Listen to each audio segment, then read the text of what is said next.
Okay, now we're live. Okay, here's the thing, guys. Hi, it's Lala. I'm going to make some soap, and I put a trailer of the type of soap that I intend to make. It features, it's backwards, but it's Calamine Lotion, Calahis. Now, I'm just making 3 pounds. Hot process, because I kind of want to see how it comes out and what have you. So I'm going to go off the beaten path. I have my oils heating up: cocoa butter, coconut oil, and olive oil. Those are the only 3 oils I'm using because I intend to use this on my face.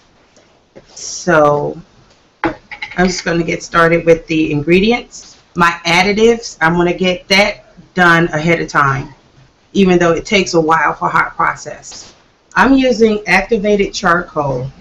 I don't want to use any more than a heaping tablespoon, because what I found, even it turns it black, but it also bleeds. The same thing with tea, chamomile tea, green tea, whatever tea, it will bleed. A lot of natural products, once you wet the soap and you set it somewhere in your bathroom, it will leach that color. And it's just, I don't need any more messiness going on.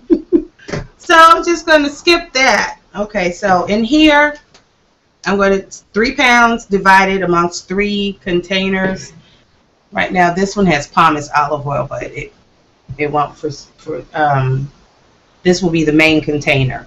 So one will have the Calamine lotion, one will have a pound of hot process with activated charcoal, and then we'll have one with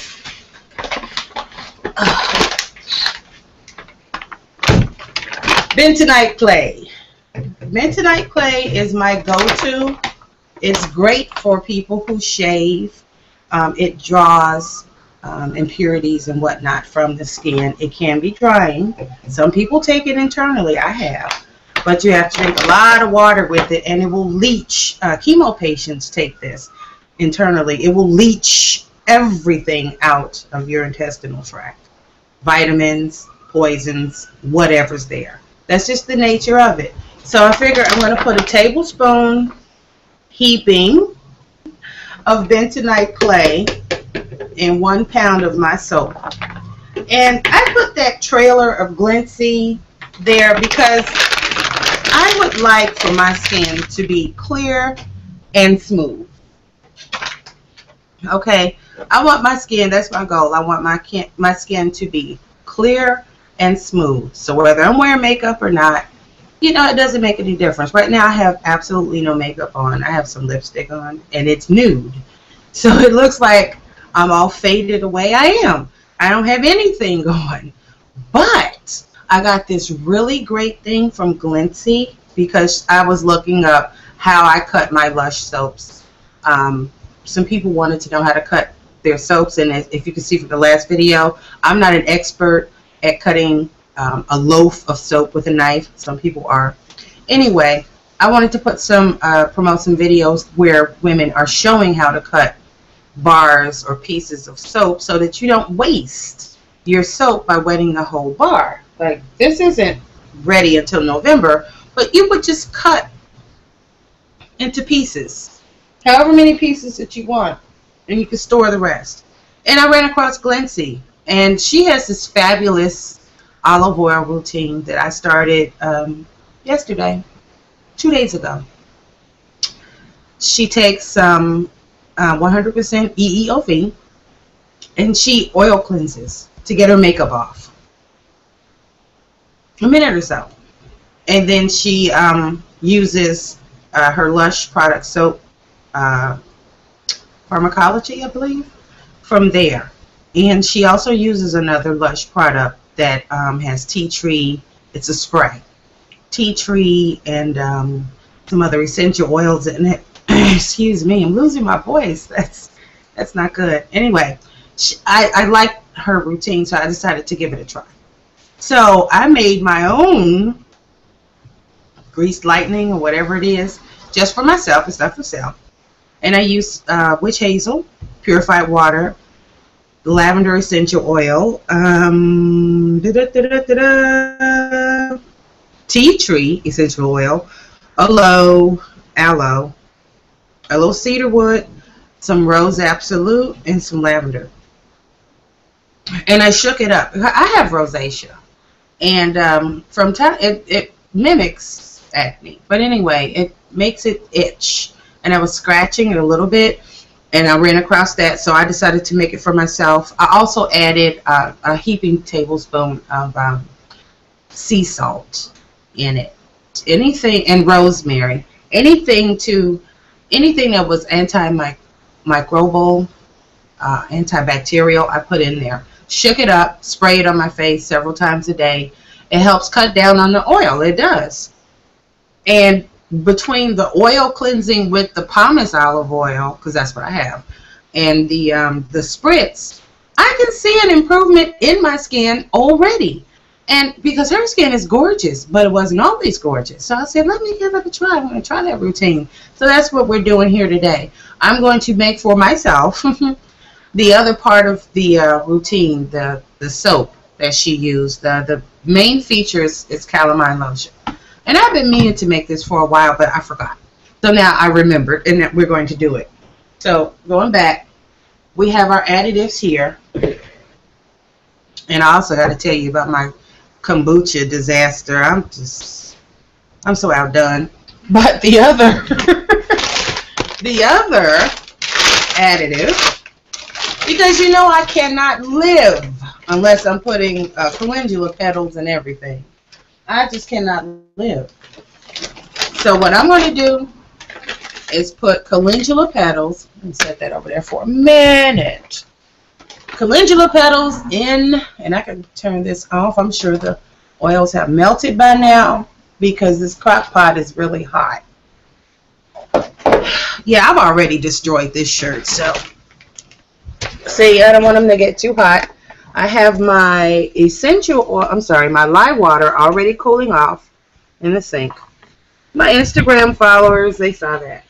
Okay, see, my oils are cooling. Getting a little crowded at Mommy's workbench. Okay. And so the next thing I'm going to do, I need to put okay, here we go.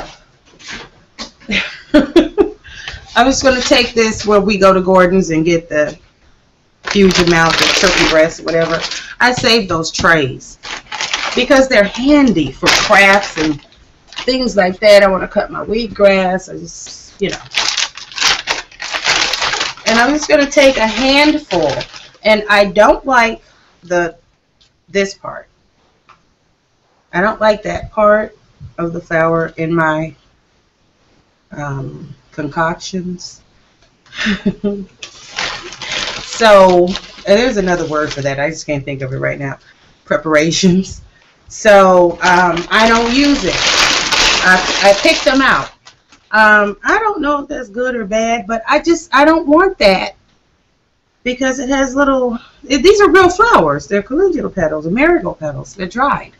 I just don't want it in what I'm using. So you guys can leave yours there. And so what I have to do is pick each one of the delicate yellow golden petals off and set it to the side.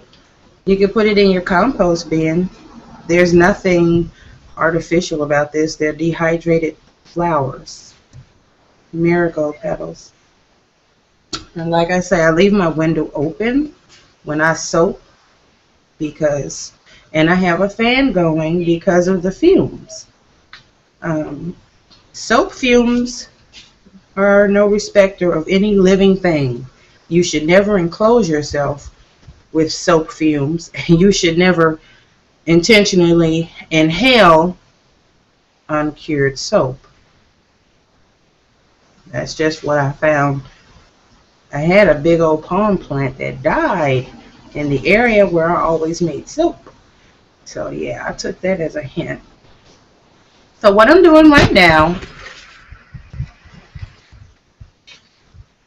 I'm just taking the little yellow petals off. This is about a cup. And I could go ahead, and my throat has calmed down a little bit. I could go ahead and tell you about my kombucha disaster. You know, I can't look you in the eye. I'm gonna leave the camera down. Like, I can't look you in the eye because I'm so embarrassed and hurt. And it was a great loss for me because there was 2 gallons of continuous brew kombucha. And it took me about a year or so, maybe 2, 3, to even get up the nerve to try it.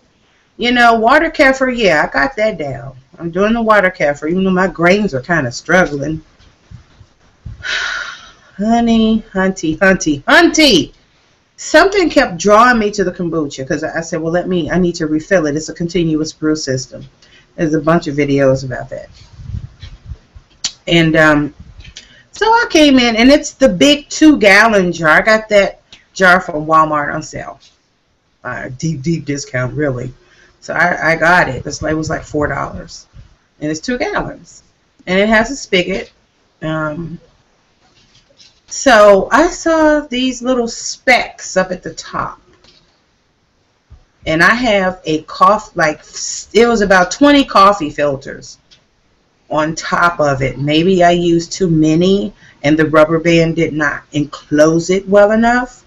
But I paid the price because that SCOBY is in the compost, and so is that kombucha. Yeah, when I opened it, I saw things moving. And I remembered this one young lady was over to her boyfriend's house looking at his kombucha, and she said, did you know that there are maggots growing in your kombucha? And he's like, no, I've been drinking it. I'm not a dude. I don't think that's cool. I don't think it's cute, funny. I had to click into another part of me to get that done because I freak out over mold. I can't stand that stuff. I know it's helpful and good and natural, but some natural stuff I just don't want to have anything to do with. Like bugs in my kombucha. So anyway, I took a barbecue tool, long handled, and lifted out the SCOBY, plunked it in a metal bowl, filled with bleach. Oh yeah. Those little creatures had to get punished for messing up my kombucha.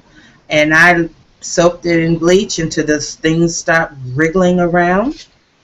And then I dumped some vinegar in there too. That was some fumes. And I washed the containers, all glass. And then I rinsed it in vinegar. Then I put it in my dishwasher. Because nothing survives the dishwasher. You can cook a chicken cutlet in the dishwasher. Seriously, remember when people were doing that? And that was it. I killed all of the bugs before I put it in the compost. Even though I saw worms in the compost. I don't care. I don't. This is a handful. Let's say about a cup, more or less. And just do this. This is what we're doing. And you can see. There. It wasn't that hard, was it? And see, there are little bits of undesirable flour stuff that I just don't want. And it will dissolve. I just don't want it in my soap. So, let's see if I can. Anyway, I had to remake the kombucha, and it was special to me because I had sage in that kombucha. And now I don't even have any more sage tea. I just had a little bit left. So I had my sage, the last of my mint. Oh yeah, I don't just use black tea. I use hibiscus, sage, and if I knew how, I'd make some lavender. Because I've had a GT kombucha with lavender. It was delicious. I don't know how to cook with lavender. I don't know how to do that yet. I mean, do I just like snip a piece, or that would be a special lavender? I don't know. So yeah, that happened. It happened. It became infested. 2 gallons were jumped. The SCOBY was composted. And oh yeah, I got something called store it caps. I'm gonna go get that for you. Because I took, okay, we're done here. I took saran wrap, and because instead of the coffee filters, which are they were great until Memorial Day when we were in and out, and I don't know how it happened. Anyway, saran wrap is sealed tight, but it needs air, so I poked holes in it. Then I put the coffee filter on. Then I put one of those storage on top of the coffee filter and the glass lid. I'm going to show you. Because I can't. You know? Seriously. Sometimes things can cost you a lot of money and time and effort. So you have to keep it dark. It's under the bag. See? It's nice and clean now, but this thing right here, this is store it. I got it from the dollar store. Store it bag. It's like a curl cap or a conditioning cap to keep anything out of it. Anything that might be flying. And this is just a bag. You see how dark that is? You know? And your kombucha needs to be, the SCOBY needs darkness. And for good measure, I put another GT kombucha in there. I already had a mother. It was very strong and healthy. I had 2 continuous brew systems. So I just put another, it was gingerberry. That's all I had. It's 95% kombucha. And I'm always able to grow from the GT. And so I appreciate it. You know, I just popped over to Meijer and got it. While I was there, I probably should have gotten my Calamine, because that was like $6, $5.29, and the aloe vera was 2 for $5, and the witch hazel, that was $6 too. I'm like, oh, there's the Walgreens. Anyway, that's about it. So yeah, that happened, and I'm hurt, but you can't fight Mother Nature. You can deal with her, but you can't fight her. And I hate it so. That almost fell in my lye water. I hate it so. This is what we're doing. We're stirring lye water. Okay, you don't want to see that. And we need to make sure it's in, okay. It's no longer hot. It's like 200 degrees in a plastic pitcher, my lye pitcher. And what I do is I give it an ice bath. Yeah, we're really close now. I give it an ice bath because I don't want it to be 200 degrees. And like I turn my oils off. I have the fan going. So that will cool. And as it cools, and I'm setting my lye water all the way back here. So as that cools, see, look. I don't want to drop this thing. Yeah, that's a horrible way to go for a piece of electronics. So I'm just stirring this in. I've turned the crock pot off. These are all my oils except for the pumice olive oil.